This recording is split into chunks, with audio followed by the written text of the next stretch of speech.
Olá pessoal, eu sou o Felipe Quintino, fundador e CEO do portal Ticho Online. No Talk Ticho de hoje, eu vou bater um papo com a Jaqueline Leal, que é psicóloga, coach executiva e treinadora organizacional. Pessoal, a Jaqueline, além de psicóloga, coach executiva e treinadora organizacional, também atua com o desenvolvimento de pessoas e organizações há quase 15 anos. Sua última experiência organizacional, antes de virar empreendedora e aí abrir a sua própria empresa, foi na Andritz, e por isso ela conhece bem o mercado de papel e celulose. Além disso, desde 2017, é responsável pela coluna Carreira e Oportunidades da revista O Papel da BTCP. Jaqueline, obrigado pela sua participação no Talk Ticho de hoje. Ei, Felipe, eu que agradeço. Para mim é um grande prazer estar aqui falando um pouquinho da minha vivência, da minha experiência, principalmente nesse momento de pandemia, que eu acho que é um momento único, né, e que merece a nossa atenção.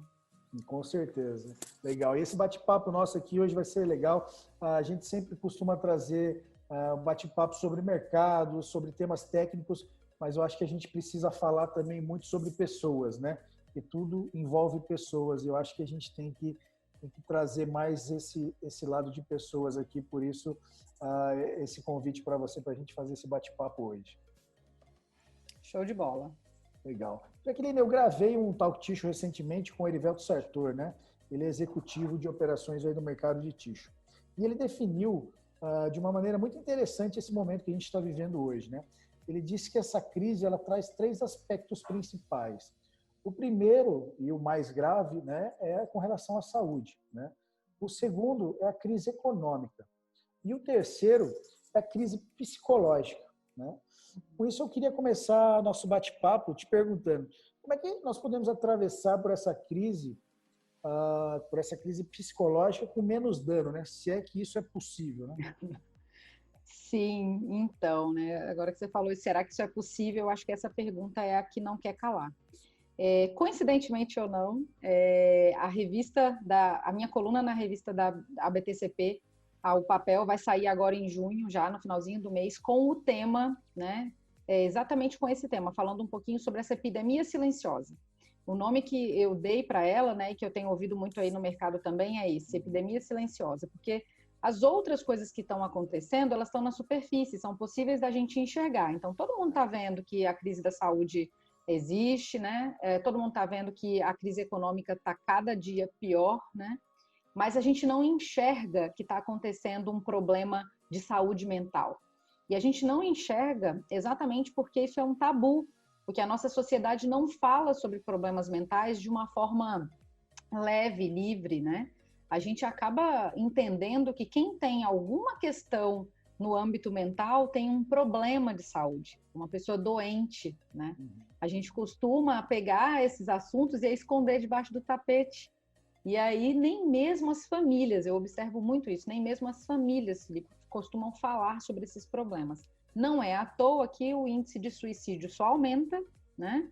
E a gente não se dá conta, porque a gente não pode divulgar em nenhum meio, né? Um número, por exemplo, que o governo nos pede que não seja divulgado. E aí esse número vai aumentando, e a gente continua sem entender o que está acontecendo. Uma coisa que é importante é que, assim, ninguém vai adoecer do dia para a noite. Ninguém vai começou a pandemia, então agora está todo mundo doente, está todo mundo ansioso, a partir da pandemia. Isso é um mito, né? As pessoas já tinham problemas psicológicos antes, e aí com a pandemia a coisa ficou maior.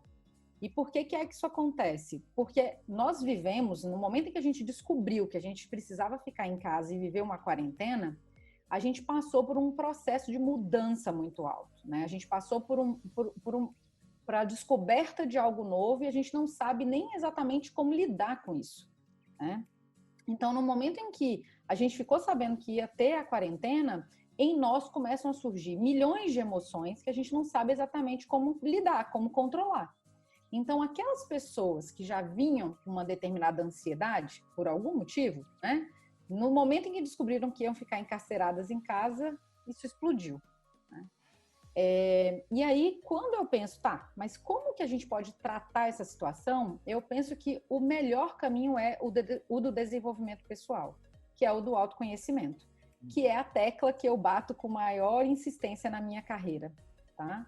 Eu acredito muito que as pessoas precisam se conhecerem mais. Elas precisam olhar para dentro.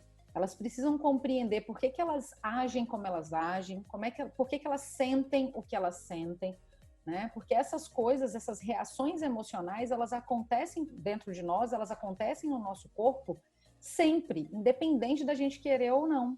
Porque às vezes as pessoas pensam assim, mas eu sou mais racional, eu não tenho emoção. Isso é um mito. Todos nós temos emoções. Na verdade, as emoções vêm primeiro do que a razão. A gente sente uma emoção e depois o nosso cérebro racionaliza o que está acontecendo. Inclusive, nós fomos conduzidos durante décadas por um cérebro que a gente chama de cérebro límbico, que é um lugar de emoção. O nosso córtex pré-frontal, que é o que vem por fora desse cérebro límbico, se a gente fizer assim, ele só foi existir anos depois. Faz parte de uma evolução do ser humano. No início isso não existia. Tá, então se o lance é olhar mais para dentro, como é que eu faço então num momento de crise? Primeiro ponto, identificar que estamos em um momento de crise. Quando a quarentena começou, e a gente naquele momento começou até a surtar com o que estava acontecendo, porque você começa a se dar conta que a gente está num mundo complexo, imprevisível, aquela coisa do muvuca, né, que a gente escuta tanto falar por aí.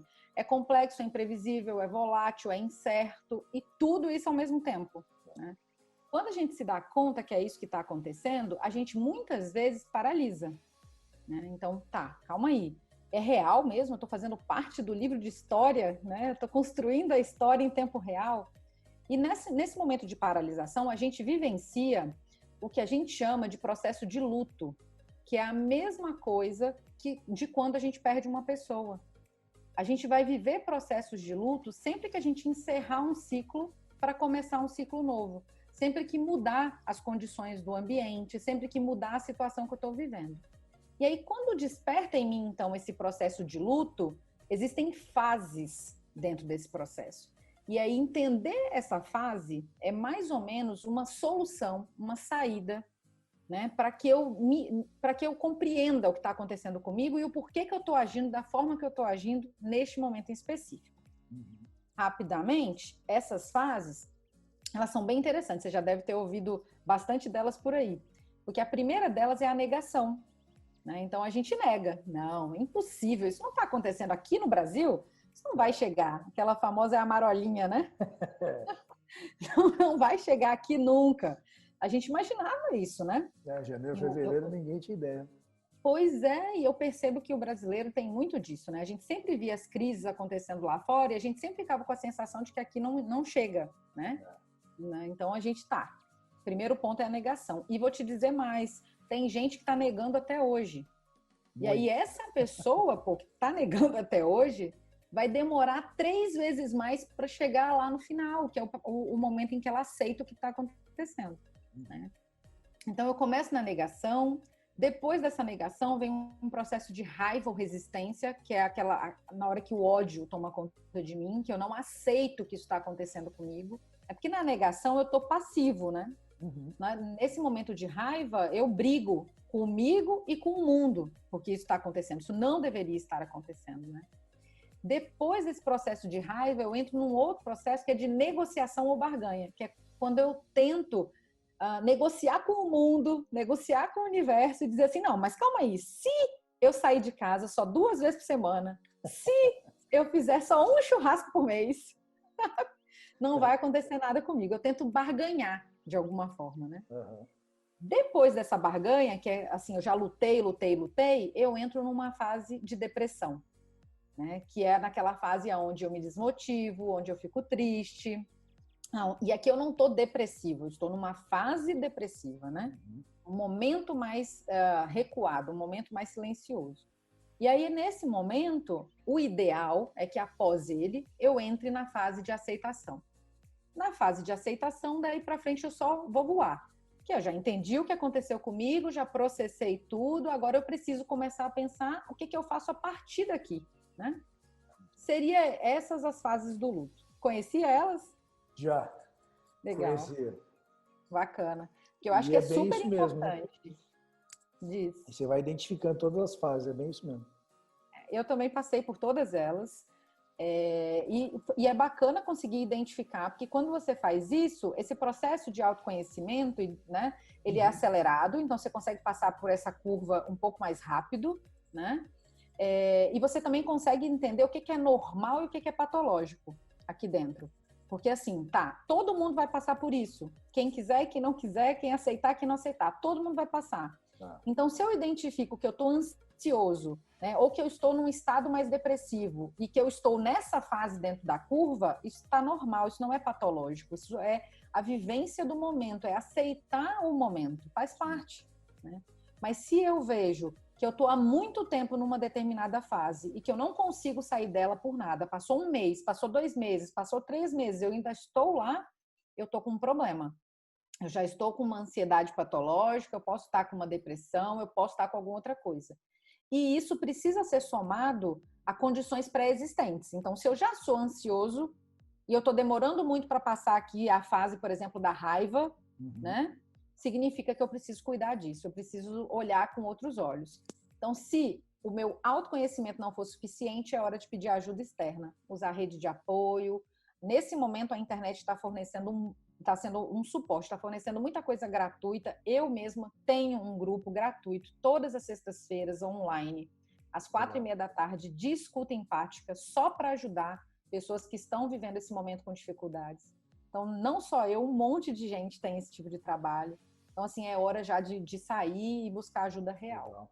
Depois deixa o link pra gente, a gente coloca embaixo do vídeo. Vai ser legal. Deixa sim. Que legal, bacana. Obrigada.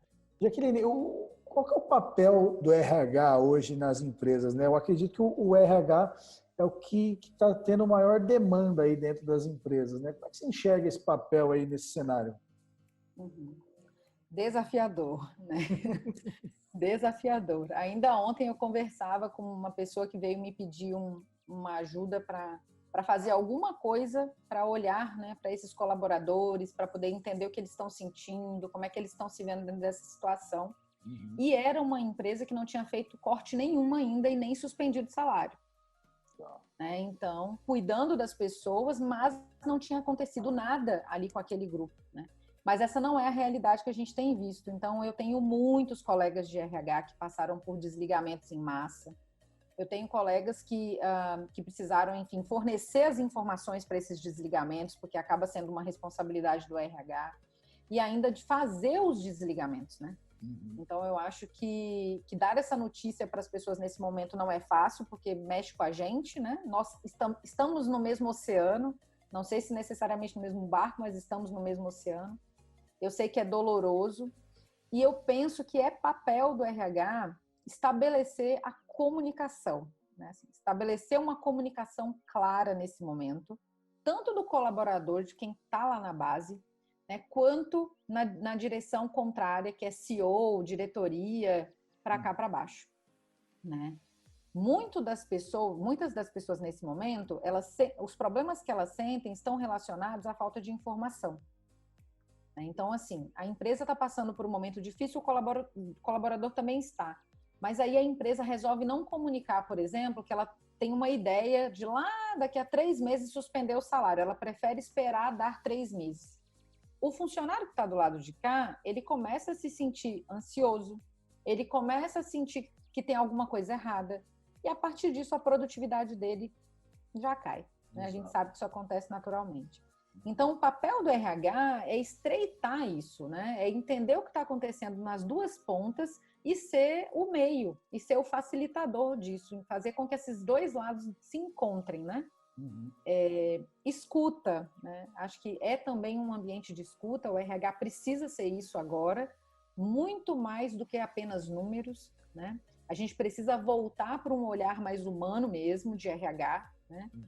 Voltar para entender o que está acontecendo com esse ser humano por trás de toda essa situação e ser suporte, porque vai ter gente que vai precisar de muito mais do que um simples retorno, se ele vai ser ou não desligado, se vai ter ou não uma suspensão de salário. Vão ter pessoas que não vão dar conta de passar por esse momento.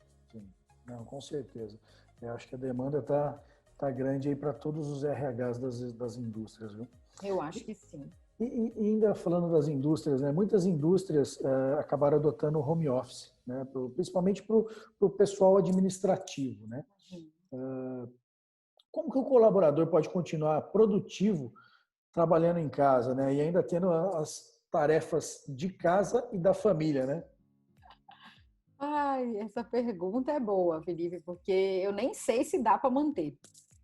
Eu acho que a gente tem que começar quebrando o paradigma já de que as pessoas vão ir para casa e elas vão entregar o que elas entregavam antes. Isso não é verdade. As empresas agora, elas estão dentro da casa da pessoa, né? Elas estão dentro do lazer da pessoa.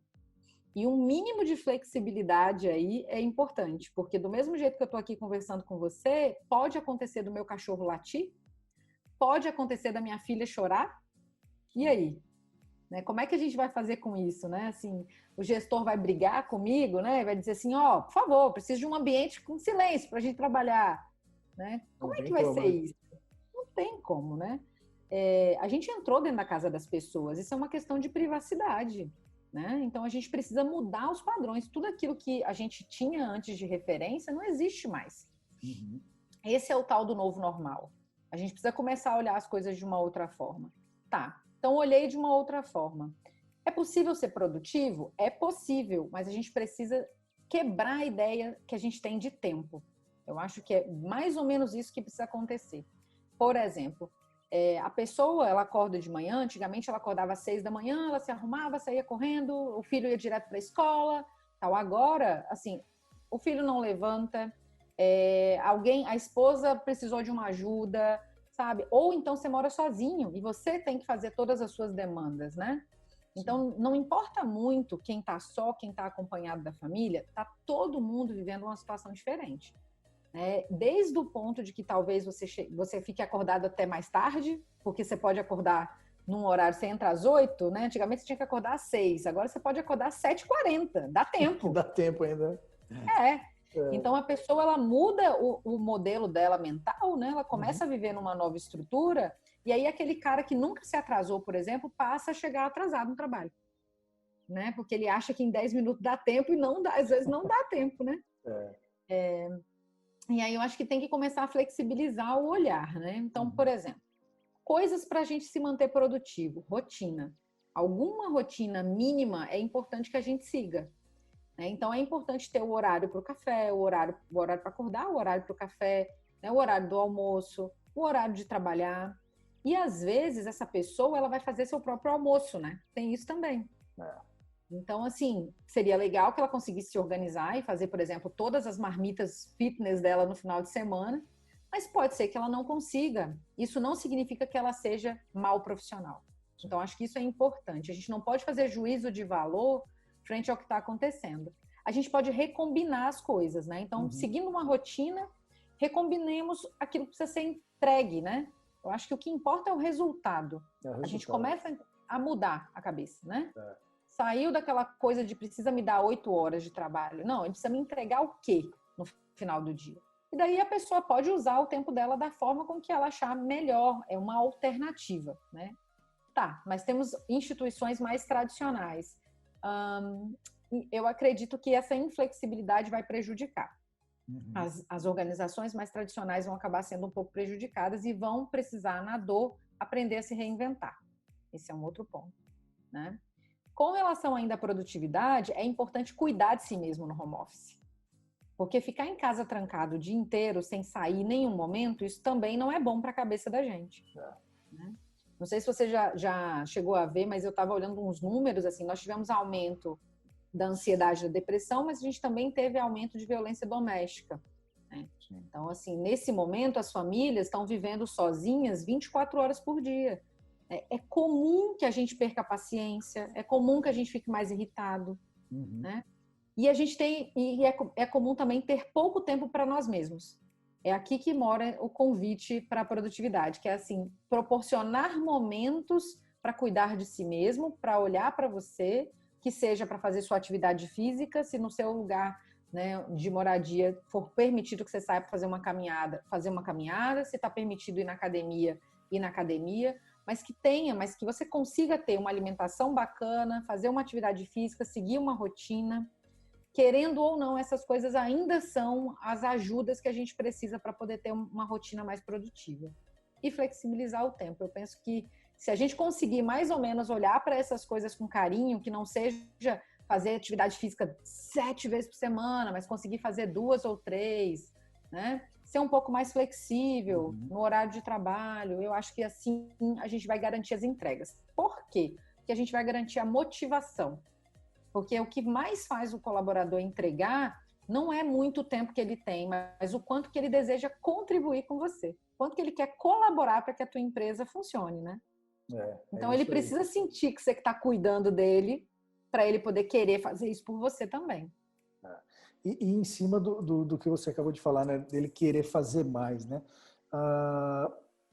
O que o colaborador pode se diferenciar? O que ele tem que fazer a mais para ele se destacar na companhia, né? A gente vai ter um desemprego aumentando cada vez mais, né? E obviamente, né? Quem vai a decisão de demissão sempre vai ser aquele colaborador que acaba entregando menos, né? Esse é o cara que primeiro vai. Como é que ele pode se diferenciar de se destacar dos demais ali? Pois é, hein? Esse assunto é interessante porque, assim, desde que eu trabalho com RH, eu vivi 3 grandes crises. E esse assunto, Felipe, não é novidade. O que é que o cara precisa fazer mais para ele poder conseguir, para que ele consiga ser empregável, né? Para que ele consiga trabalhar a empregabilidade dele. Não é novo, mas eu tô para te dizer que ainda tem muita gente que não faz isso. Tem muita gente que não cuida. Né? Assim, não foram poucas vezes que eu conheci alguém, por exemplo, que não tinha sequer um currículo, porque trabalhou em vários lugares por indicação, e aí se viu agora nesse período desempregado e sem um currículo para entregar. Né? Então, aí a pergunta que eu faço é como é que você está cuidando da sua carreira? Como é que você está olhando para você dentro desses contextos? Né? Porque os tempos difíceis, eles têm eles tiveram outros momentos, não foi só agora que isso aconteceu. Não é só agora que a gente vai ter um índice tão alto de desemprego. A gente já teve outras vezes, né? E aí, o que eu percebo? Primeiro, um aumento até mesmo do empreendedorismo, não tem como dizer que não, porque é uma forma de caber todo mundo dentro do mercado, que às vezes não cabe mesmo todo mundo. E um outro ponto é cuidar da carreira. E isso precisa ser feito de forma constante, sabe? E o que significa isso? Não tem mais como um profissional atual não olhar para as competências dele. Então, hoje em dia, a gente sabe que tem as famosas hard skills, né? As competências técnicas e tem as soft skills, as competências comportamentais e relacionais. A gente sabe que as hard skills são as que colocam o colaborador para dentro da empresa. Mas a gente sabe que são as soft skills que demitem ele. Exatamente. Ele é contratado por competência e desligado por relacionamento. Exato. Exatamente isso. E aí o que acontece? Como que a gente olha para isso? Se eu já sei que é isso que acontece, o que eu preciso fazer para desenvolver essas coisas em mim? Então tem um pouco que é técnico, eu preciso estudar, isso é óbvio, todo mundo precisa. Hoje em dia, assim, ter só a graduação meio que todo mundo já tem, gente. Então, né, assim, a gente tem tanta facilidade, não é mais diferencial. Tem tanta facilidade para estudar, você pode estudar à distância, você pode estudar, sabe, de qualquer forma, assim, não é mais um diferencial. E em contraponto tem as soft skills que são super difíceis de desenvolver, né, que são aquelas skills, né, aquelas competências mais voltadas para quem nós somos de verdade. Então, é inteligência comportamental. É desenvolvimento de inteligência emocional, é desenvolvimento de habilidade para tomar decisão, para gerenciar conflito, para liderar a equipe, para trabalhar em equipe, né? São as coisas que a gente não consegue moldar tão facilmente, né? São as coisas que eu não compro o diploma, eu não consigo ir lá estudar e pegar um diploma. São coisas que eu só vou aprender com o tempo, né? Então, se eu deixei para fazer isso agora, por exemplo, eu vou estar com muito mais dificuldade do que alguém que já vem na caminhada há mais tempo, né? E aí a gente entra, inclusive, num outro ponto, que é assim, eu vou numa entrevista de seleção, a pessoa tem lá 50 candidatos super bons, porque muita gente boa foi desligada nesse momento. Sim. E aí, como que eu vou me diferenciar? né? Eu preciso ter habilidades extras. E numa entrevista comportamental que o RH faz para tentar identificar exemplos dessas competências, né, que a gente chama de soft skills, que exemplos que eu vou ter? Eles precisam ser reais.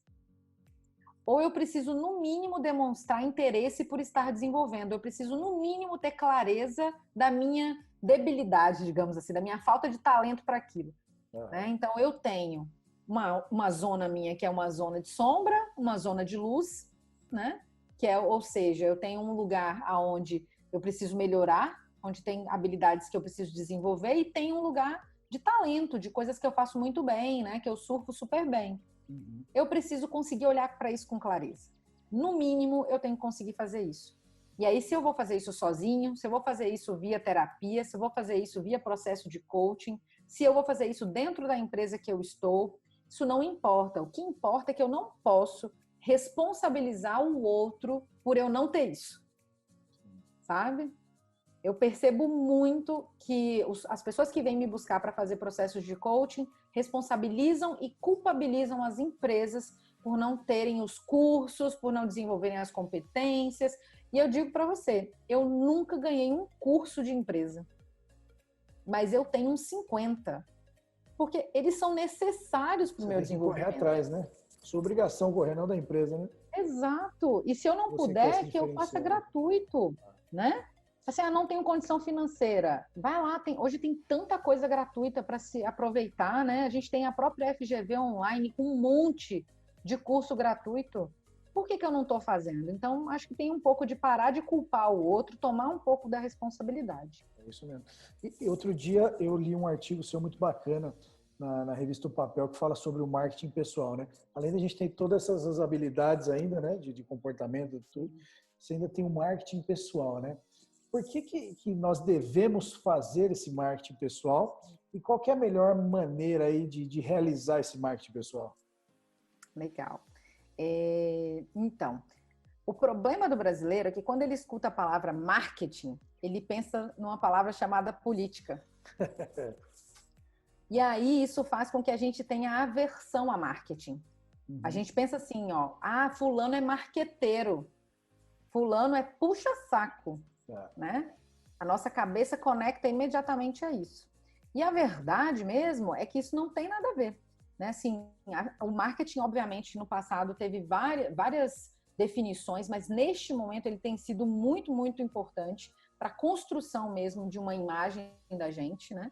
E além de construir essa imagem, do saber apresentar essa imagem. Porque não adianta, uma coisa que é mais óbvia para mim não adianta você saber muito, você ter muito resultado, se na hora que te perguntarem sobre o seu trabalho você não souber vender o seu peixe. Não adianta. Essa é a verdade. Porque o que acontece? Né? Sabe o que eu mais percebo nos processos de coaching, quando os clientes são engenheiros? Que eles acham que é óbvio que o chefe tem que saber que ele faz um bom trabalho. E aí, nos meus estudos, né, assim, eu atendo muito engenheiro desse ramo, e nos meus estudos eu cheguei à conclusão que eles pensam assim, porque a cabeça deles é extremamente objetiva. Então, ele imagina assim, não precisa ter recheio o bolo é bolo, entendeu? Se eu já faço o meu trabalho, todo mundo tá vendo, gente. Por que eu tenho que lembrar meu chefe que me contratou para fazer isso, que eu faço isso? Né? Só que a gente está falando de gente, Felipe. Não tem como garantir. Então, assim, se eu ficar nessa questão de é óbvio, eu perco a minha vez. E aí um cara que talvez não fez o tanto que eu fiz, mas sabe se comunicar e sabe colocar os resultados de uma forma bacana, ele pega a minha vez, né? Então, quando eu falo de trabalhar esse marketing pessoal, eu falo de conseguir trabalhar competências mesmo relacionais, né? Que é de saber conversar, me comunicar, né? Falar para outra pessoa as expectativas que eu tenho daquela relação, mostrar o meu trabalho, mostrar, né, de forma muito objetiva os dados, né? Mostrar, olha só, nem que seja via reunião mensal com o teu chefe. Olha, ou de 2 em 2 meses. Chefe, queria marcar contigo uma reunião que eu queria mostrar os avanços do nosso setor nesse mês, né? Então, assim, essas coisas são competências esperadas de uma pessoa que tem perfil de liderança. Então, assim... Exato. Exato. E são as pessoas que vão sair na frente, né? Então, hoje em dia não dá para não fazer marketing. Não dá. Só que é importante ressignificar a palavra, né? Ninguém está falando que marketing é não ter voz. Muito pelo contrário, né? É bem isso mesmo. A comunicação é tudo, né? Tanto para as pessoas quanto para as empresas, né? Acredito. Legal. Jaqueline, eu queria te agradecer pelo seu tempo, pelo bate-papo. Eu acho que foi muito esclarecedor aí. Eu acho que tenho certeza que a gente vai conseguir agregar para bastante gente aí que está nos ouvindo e nos assistindo. E eu queria que você deixasse uma mensagem final aí para o pessoal. Legal. Bem, eu que agradeço, Felipe. Para mim foi uma oportunidade também bem importante, né? Estar aqui contigo hoje. Se eu tivesse que deixar uma mensagem, assim, acho que mais que uma luzinha brilhando na cabeça para que as pessoas pudessem pensar mais sobre isso após esse nosso bate-papo, seria essa questão de cuidar mais do seu autodesenvolvimento. Né? Seria olhar mais para si mesmo, seja para desenvolver competências para a sua vida pessoal, seja para desenvolver competências para a sua vida profissional. Esse olhar para dentro vai ajudar você a criar essa resistência emocional, essa maior inteligência emocional. Principalmente para poder saber lidar com momentos difíceis como esse que a gente está vivendo, de uma forma mais assertiva, né? Tão conhecida nesse momento como antifrágil, né? Que as pessoas têm falado muito, né? Do famoso antifrágil aí do Nassim Taleb. Então, de alguma forma, é importante que a gente possa trabalhar em nós mesmos em busca disso, em busca de uma postura mais do que resiliente, uma postura onde eu consiga entender que houve a dificuldade, mas imediatamente pensar o que eu posso fazer com isso, porque as dificuldades vão existir, né? Então, olhar para dentro vai te ajudar a ser mais forte e a identificar exatamente o que você precisa para poder seguir adiante, crescer na sua carreira, ser mais feliz aí na sua vida pessoal e profissional. Legal. Jaqueline, muito obrigado mesmo, viu? Eu que agradeço, Felipe. Até mais. Até mais. Tchau, tchau. Tchau.